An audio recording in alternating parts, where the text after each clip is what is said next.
এটা কোন বাদশার দরবার না, এটা ফকিরের দরবার। সুবহানাল্লাহ পড়ে সুবহান। এটা বাদশার দরবার না, দুনিয়ার সব জায়গায় বাদশাহী চলে, ওলি আল্লাহ চলে না। ফুজাইল ইবনে আয়াজের দরবারে গিয়ে বাদশা হারুন রশিদ অপেক্ষা করলো।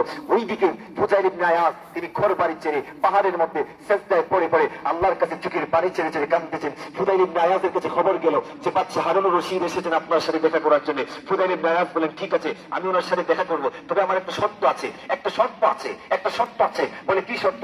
বলে, ঘরের বাতি বন্ধ করতে হবে। আমি বাদশা হারুন রশিদের সাথে সরাসরি দেখা করতে চাই না, বাতি বন্ধ করতে হবে। বলে, কেন?